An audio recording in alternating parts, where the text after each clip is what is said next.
Waalaikumsalam warahmatullahi wabarakatuh. Ya, Ibu, apa kabar hari ini? Alhamdulillah, kabar Ibu sehat. Ya, sebelumnya saya ucapkan terima kasih ya Bu, karena pada hari ini Ibu telah memberikan keluangan waktu untuk saya wawancara.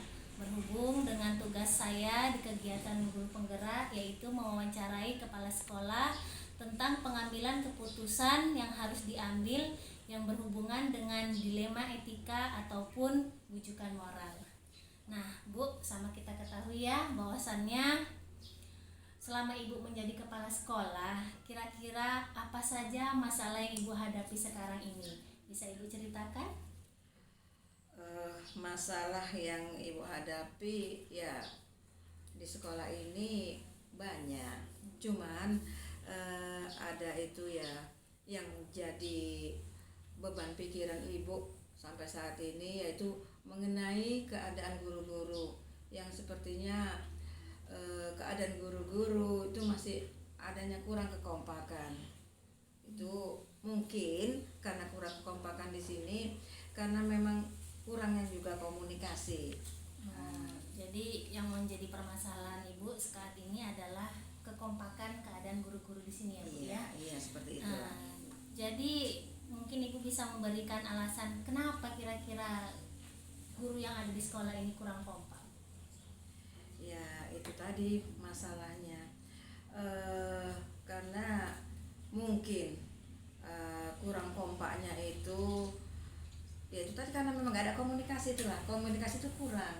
Jadi seakan-akan guru yang satu ini dengan yang lainnya itu dalam bersikap itu masih kurang lah satu sama lainnya. Karena begini, saya lihat akhir-akhir ini bahkan piket sendiri aja pun sepertinya masih kurang tahu guru mana yang nggak hadir. Padahal itu dia piket. Jadi disitulah kurangnya komunikasi di kelas terus, semuanya itu di kelas terus. Jadi nggak ada saling tegur sapa itu tadi lah Di lingkungan sekolah di tadi. lingkungan sekolah itu tadi. Iya, baik Bu. Jadi dari masalah yang Ibu ceritakan tadi, kira-kira apalah langkah ataupun tindakan yang Ibu ambil agar masalah itu tadi bisa selesai? Langkah yang saya ambil ya ini memang masih belum saya lakukan. Cuman ada di benak pikiran Ibu ini, Ibu mau membuat suatu program ya, bisa jadi kalau enggak per minggunya, per 2 minggu sekali mau Ibu kumpulkan, saling sharing guru satu sama lainnya itu. Kemudian ya apalah yang kira-kira menjadi pokok permasalahan di kelas, bisa itu dibuat di situ di suatu pertemuan itu. Ya memang sih pertemuan itu ya nggak formal kali. Disitulah maksud Ibu membuat seperti itu. Iya, jadi sepertinya Ibu akan membuat minimal dalam sebulan itu 2 kali lah ya Bu, buat diskusi kecil, sharing bersama para guru untuk menceritakan masalahnya masing-masing di kelas ataupun masalah-masalah yang ada di sekolah. Seperti itu ya Bu. Iya. Oke, selanjutnya Bu, selama ini sebagai kepala sekolah, bagaimana Ibu dapat mengidentifikasi kasus-kasus yang ada di sekolah ini? Apakah itu merupakan dilema etika ataupun bujukan moral? Biasanya saya akan melihat dulu kasus tersebut. Jika kasus itu berhubungan dengan ranah hukum, berarti termasuk bujukan moral. Tetapi jika tidak berhubungan dengan ranah hukum, itu termasuk dilema etika, ya kan? Apalagi jika dampaknya memang benar di satu sisi dan benar juga di sisi lainnya. Maka itu jelaslah termasuk dilema etika. Oke, ya Bu. Nah, selama ini bagaimana Ibu sebagai kepala sekolah menjalankan pengambilan keputusan di sekolah Ibu, terutama untuk kasus-kasus di mana ada 2 kepentingan yang sama-sama benar ataupun sama-sama mengandung nilai kebajikan? Kalau menurut saya lebih memilih nilai kebajikan yang harus dijunjung tinggi. Ya, karena dengan menjunjung tinggi nilai kebajikan seperti keadilan, kemanusiaan, kejujuran, dan lain sebagainya, maka kebenaran itu akan ikut dengan sendirinya. Jadi nilai-nilai kebajikan yang Iya. tinggi ya Bu. Jadi seolah-olah kebajikan yang lain juga akan mengikuti. Iya. Seperti itu ya Bu. Iya. Kita lanjutkan ya Bu. Nah, kira-kira langkah-langkah ataupun prosedur seperti apa yang biasa Ibu lakukan selama ini? Ya, untuk masalah seperti ini biasanya saya memerlukan tahapan, ya, tahapan-tahapan. Yang pertama, saya akan mengkonfirmasikan masalah kepada yang berkepentingan. Itu yang langkah pertama. Kemudian langkah kedua, berdiskusi. Iya, dengan para guru atau orang-orang yang terlibat dalam kasus yang dialami. Nah, sesudah itu baru untuk langkah ketiganya merefleksikan, ya, merefleksikan masalah tersebut. Bagaimana jika saya berada di posisi mereka? Saya ikut merasakanlah ya, dan hal-hal apa saja yang saya inginkan atau saya ingin diperlakukan seperti apa, itulah. Oke, jadi ada 3 langkah ya Bu yang ingin Ibu buat. Yang pertama, Ibu udah jelas konfirmasi terlebih dahulu, kemudian mendiskusikannya, dan yang ketiga merefleksikannya. Ya, baik Bu. Selanjutnya Bu, hal-hal apa saja yang selama ini sudah Ibu anggap efektif dalam pengambilan keputusan pada kasus-kasus dilema etika? Ya, apa ya? Saya rasa semuanya akan efektif, ya, jika memang mau berdiskusi dan mengkomunikasikannya dengan baik kepada semua pihak yang berkepentingan. Sehingga mereka itu tahu apa yang terjadi kepada kita dan kita tahu juga apa yang terjadi pada mereka. Berarti itulah. Berdiskusi dengan baik ya Bu ya, Iya. berkomunikasi dengan baik, seperti itu ya Bu. Iya. Iya. Nah, selanjutnya Bu, hal-hal apa saja yang selama ini menurut Ibu itu merupakan tantangan? Nah, tantangan dalam pengambilan keputusan pada kasus-kasus dilema etika. Menurut saya yang menjadi tantangan yaitu jika tidak adanya keterbukaan. Dari salah satu pihak. Jadi jika salah satu pihak tidak terbuka, maka masalah itu tidak akan terselesaikan sampai kapanpun. Jadi inilah saling terbuka. Jadi bisa membuahkan hasil. Jadi tantangannya karena tidak ada keterbukaan. Iya, jadi agak sulit ya Bu ya. Nah, baik Bu, selanjutnya apakah yang Ibu miliki pada kasus-kasus dilema etika ini? Ibu memiliki jadwal untuk menyelesaikannya ataupun Ibu langsung menyelesaikannya di tempat, atau memiliki sebuah jadwal untuk menyelesaikan seperti prosedur atau seperti apa? Bisa Ibu jelaskan Bu? Oh ya Bu, kalau jadwal tertentu itu sepertinya tidak mungkin, ya. Tapi kalau prosedurnya jelas ada ya Bu. Seperti kasus yang saya sampaikan tadi, saya memerlukan diskusi lebih dahulu dengan orang yang berkepentingan dalam masalah tersebut, kemudian mencari solusi bersama. Jadi menurut saya solusi terbaik bagi semua pihak itu.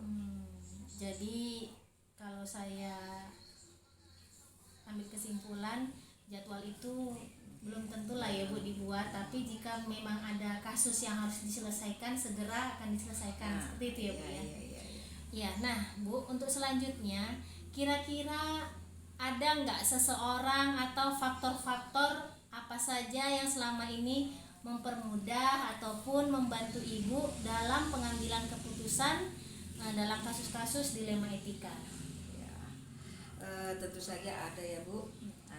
saya bisa berkonsultasi dengan para guru, kemudian bisa juga yang mungkin berperan penting ya dalam masalah itu. Kemudian bisa juga saya berkonsultasi pada Korwil ya, koordinator wilayah kita yang di bidang pendidikan. Itulah. Jadi disitulah saya bisa berkonsultasi atau yang bisa membantu saya. Oke. Nah, ini pertanyaan terakhir ya, Bu ya. Dari semua hal yang telah Ibu paparkan tadi, nah, yang Ibu sampaikan tersebut, kira-kira pembelajaran yang dapat Ibu petik dari pengalaman Ibu dalam mengambil keputusan dilema etika, kira-kira ada nggak, Bu? Ya, tentu ada, Bu. Ya, intinya kita harus selalu membangun jaringan komunikasi. Itu yang penting, ya, di semua pihak. Jadi kita harus membangun rasa empati kepada orang-orang yang bekerja sama dengan kita. Dengan demikian, kerjasama kita dalam membangun dan mewujudkan pendidikan yang baik, mungkin seperti itu aja, Bu Lila. Oke, jadi membangun jaringan ya, Bu ya, membangun jaringan dan komunikasi yang baik, itulah yang bisa Ibu dapatkan dalam pengalaman Ibu. Jadi Bu, mungkin wawancara ini sudah selesai. Saya ucapkan terima kasih kepada Ibu yang telah meluangkan waktunya. Mudah-mudahan masalah-masalah Ibu itu tadi dapat diselesaikan dan mendapatkan jalan keluar yang terbaik. Mudah-mudahan pendidikan kita di sekolah ini terutama bisa berjalan sebagaimana mestinya. Jadi terima kasih banyak ya, Bu. Ya, dan saya sudahi. Assalamualaikum, Bu. Waalaikumsalam. Assalamualaikum, Bu Yanti. Waalaikumsalam. Iya, Bu Yanti, apa kabar hari ini? Alhamdulillah sehat. Iya. Gimana dengan keluarga, Bu? Alhamdulillah sehat. Iya, Bu Yanti, sebelumnya saya ucapkan terima kasih ya, Bu, karena Ibu sudah meluangkan waktu Ibu untuk saya wawancarai tentang wawancara dengan kepala sekolah berhubungan dengan pengambilan keputusan yang selama ini mungkin Ibu jalankan, apakah itu termasuk dilema etika ataupun rujukan moral. Nah, Yanti, sama kita ketahui bahwasannya selama Ibu menjadi kepala sekolah nih, kira-kira masalah apa saja yang pernah Ibu hadapi ataupun yang sekarang ini mungkin telah Ibu hadapi? Bisa saya ceritakan kepada saya, Bu? Ya, masalah yang saya hadapi saat ini ialah tuntutan pemerintah yang tidak boleh mengajarkan anak calistung di tingkat TK. Sementara orang tua mengharapkan agar anak-anaknya ketika tamat sekolah TK, anak-anak mereka harus bisa membaca dan berhitung. Jadi intinya pemerintah menyarankan agar calistung itu tidak ditekankan, sementara orang tua mengharapkan agar anaknya kalau nanti tamat dari TK bisa membaca, menulis dan berhitung. Iya. Oke, Bu Yati, untuk selanjutnya kira-kira solusi apa nih, Bu, yang ingin Ibu harapkan ataupun Ibu tidak lanjuti dari masalah yang Ibu hadapi ini? Dari peraturan pemerintah tersebut saya merasa bingung karena apabila peraturan itu benar-benar dilaksanakan, faktanya anak-anak TK tersebut tidak bisa membaca dan berhitung. Namun di sisi lain, orang tua mengatakan kepada saya bahwa jika anaknya tidak bisa membaca, tidak diperbolehkan masuk SD. Oke, jadi intinya Ibu bingung lah, masih ada Bu, kira-kira seperti apa yang ingin Ibu buat agar anak-anak itu harus bisa membaca dan menulis serta berhitung. Nah, jadi Bu, kira-kira ada nggak cara ataupun teknik penyelesaian dari masalah ini, dari masalah yang Ibu hadapi itu? Kira-kira ada, Bu, bisa diceritakan? Ya. Yang tadi solusinya juga mungkin saya akan mendiskusikan masalah ini kepada guru saya. Bagaimana caranya agar peraturan pemerintah itu bisa dijalankan dan anak-anak kita menikmati hari-harinya bermain sambil belajar. Dengan cara tadi itu guru satu harus aktif mengikuti kegiatan tadi. Dan kedua, sharing sama guru dan sekolah lain. Dan yang ketiga, mengikuti pelatihan-pelatihan yang diadakan pemerintah untuk menambah keterampilan mereka. Oke, jadi sepertinya Bu Yati sudah mendapatkan solusi lah ya Bu ya. Jadi dengan cara mungkin aktif mengikuti KKG, kemudian aktif mengikuti pelatihan dan sharing sesama guru dari sekolah lain seperti itu ya Bu. Nah, pertanyaan selanjutnya Bu Yati.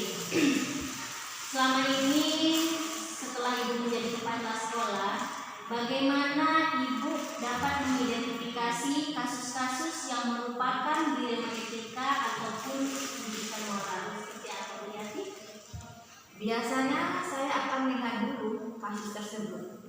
Jika kasus ini berhubungan dengan ranah hukum, berarti termasuk dudukan moral. Tetapi jika ia tidak berhubungan dengan ranah hukum, itu adalah dilema etika. Apalagi jika dampaknya memang benar di satu sisi dan benar di sisi lainnya, maka jelaslah ini termasuk dilema etika. Oke, seperti itu ya Bu Yati. Nah, selanjutnya, selama ini bagaimana Ibu sebagai kepala sekolah menjalankan pengambilan keputusan di sekolah Ibu, terutama untuk kasus-kasus di mana ada dua kepentingan yang sama-sama benar atau sama-sama mengandung nilai kebajikan? Menurut saya lebih memilih nilai kebajikan yang harus dijunjung tinggi. Karena dengan menjunjung tinggi nilai kebajikan seperti keadilan, kemanusiaan, kejujuran, dan lainnya, maka kebenaran itu akan ikut dengan sendirinya. Jadi nilai kebajikan yang lebih tinggi ya Bu, ya otomatis nilai-nilai kebenaran yang lainnya juga akan mengikuti. Selanjutnya Bu Yati ya, langkah-langkah apa ataupun prosedur apa yang biasanya Ibu lakukan untuk mengatasi masalah ini? Untuk masalah seperti ini, biasanya saya memerlukan tahapan-tahapan seperti yang pertama, saya akan mengkonfirmasikan masalah kepada yang berkepentingan. Langkah kedua, berdiskusi dengan para guru atau orang-orang yang terlibat dalam kasus yang dialami. Ketiga, saya merefleksikan masalah tersebut. Bagaimana jika saya di posisi mereka dan hal-hal apa saja yang saya ingin atau saya ingin diperlakukan seperti apa? Oke. Jadi langkah-langkah itu yang pertama itu diskusi lah ya. Iya. Untuk mencari solusi itu memang diskusi. Yang kedua kemudian Ibu mengkonfirmasikan dan yang ketiga merefleksikan gimana kalau masalah itu benar-benar terjadi pada diri Ibu. Seperti itu ya Bu Yati. Oke, selanjutnya hal-hal apa saja yang selama ini Ibu anggap efektif dalam mengambil keputusan pada kasus-kasus dilema etika? Apa ya? Saya rasa semuanya akan efektif jika kita memang mau berdiskusi dan mengkomunikasikannya dengan baik kepada semua pihak yang berkepentingan, sehingga mereka itu tahu apa yang terjadi kepada kita dan kita tahu apa yang terjadi pada mereka. Intinya komunikasi ya Bu ya. Komunikasi. Sehingga semua itu mungkin bisa dianggap efektif seperti itu ya Bu. Oke, terus selanjutnya Bu, hal-hal apa saja yang selama ini merupakan tantangan dalam pengambilan keputusan pada kasus-kasus dilema etika? Menurut saya yang menjadi tantangan yaitu jika tidak adanya keterbukaan dari salah satu pihak. Jadi jika salah satu pihak tidak terbuka, maka masalah yang akan diselesaikan tidak akan membuahkan hasil. Berarti saling terbuka ya Bu, Ya, saling jujur. tidak terbuka. Oke, hati-hati. Nah, kemudian Bu, apakah Ibu memiliki jadwal tertentu untuk menyelesaikan kasus dilema etika tersebut, ataupun langsung saja menyelesaikannya di tempat, atau memilih sebuah jadwal untuk menyelesaikannya? Seperti apa prosedurnya? Bisa Ibu jelaskan? Apa ya Bu? Kalau jadwal tertentu mungkin tidak ada, tapi kalau prosedurnya jelas ada ya Bu. Seperti kasus yang saya sampaikan tadi, saya memerlukan diskusi terlebih dahulu dengan orang yang berkepentingan dalam masalah tersebut, mencari solusi bersama. Jadi menurut saya itu solusi terbaik bagi semua pihak. Nah, selanjutnya mungkin ada nggak seseorang ataupun faktor-faktor yang selama ini mempermudah ataupun membantu ibu dalam mengambil keputusan dalam kasus-kasus dilema etika? Ya tentu saja ada Bu. Saya akan berkonsultasi dengan para guru, orang yang mungkin berperan penting dalam masalah. Bisa saja koordinator wilayah bidang pendidikan jika itu berhubungan dengan kepegawaian. Oke, jadi ada ya Bu ya. Nah, pertanyaan terakhir nih Bu Yati. Dari semua hal yang telah Ibu sampaikan tadi, kira-kira pembelajaran apa yang dapat Ibu petik dari pengalaman Ibu dalam mengambil keputusan di etika? Tentu ada Bu. Intinya kita harus selalu membangun jaringan komunikasi yang baik dengan banyak pihak. Kita juga harus membangun rasa empati kepada orang-orang yang bekerjasama dengan kita.